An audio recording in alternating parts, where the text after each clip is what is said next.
Laughter nga naman daw is the best medicine. Para humagalpak, di mo nga naman need ng complete na ngipin. Kung good vibes nga ang usapin, talagang siya ang numero 1. Kaya let's wait no more. Eto na ang Magda Power. Hello Galogs! Ako po si Jasper Moreno at kilala bilang nag-iisang marites ng TikTok world. Magdalena Fox! Tumataginting na 6.5 million ang followers at 65.2 million ang likes ng TikToker/vlogger na si Jasper Moreno o mas kilala bilang Magdalena Fox. Well, ang mga TikTok live at skits ang tinatanghal ng 46 years old na in-embrace ang pagiging bungal, hingal sa mga jokes niyang habe at best na di matatawaran. Kaya mga viewers todo, hagalpak sa kalukuhan niyang paktapak. Katulad na lamang ng nakakalokang video na ito, kakahabol ng pakwan, nakarating na sa kabilang baryo. Huwag mo ring palagpasin ang pag-iikot ni Akling. Gagawa lang naman pala ng juice, ba't naman sa washing machine? Ating kilig at buraot naman ang mapipil mo sa video na ito na love story sa batis na parang may sapi ang engkanto. May on-screen partner pala kung tawagin itong si Magdalena na Brian Rayla ang pangalan. Ang bongga nga naman, di ba?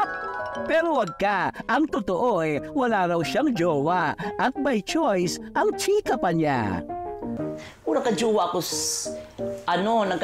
ako ng maraming beses.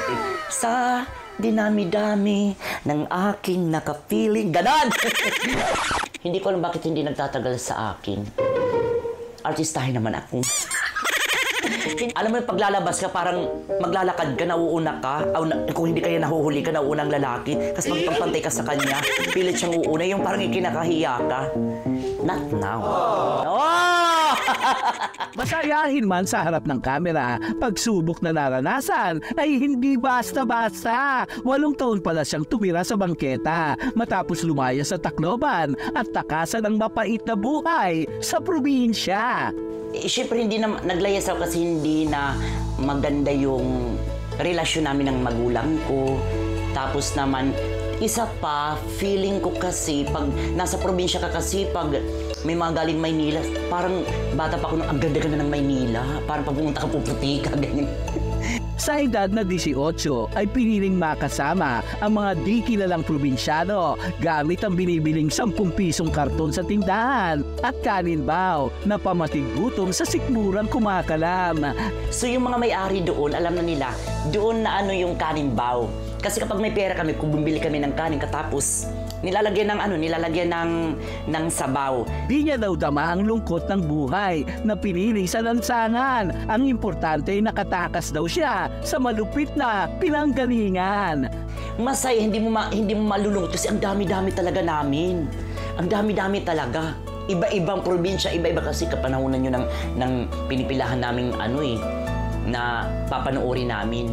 Mula sa bangketa ay hinakot na magplansya para sa mga artista. Until natutulog ako doon, may daanan kasi yun ng mga head wardrobe, ng mga trans. Tinanong lang ako ng time, marunong ka bang magplansya? Sabi ko, oo lang. So, doon ako napasok.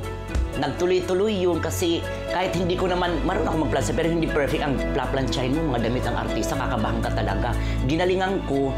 Yung time na yun, nag-absent yung assistant niya, so nagtuloy-tuloy na ako doon. Nang tumagal ako ng 6 years. Biruin mo kumapit pa sa racket na tagapalakpak sa halagang 80. Talent coordinator, kailangan namin ng crowd. Ganyan kasi may pumasok kami na babayaran kami tagapalakpak for 80 pesos. Yung tagapalakpak sa isang game show, katapos doon ko na nalaman, malaki palang binibigyan sila katapos doon ko na naman may mga cut-cut, ganun. Ang munting tahanan pala ni Magda ay resulta ng pagsisikap at pagmamahal ng kanyang fan na buong pusong nagambag upang magkaroon siya ng tahanan. Itong bahay na to, sarili ko na! Siyempre! May nang data 300, siya nakuha ko ng 150. Ng another 150.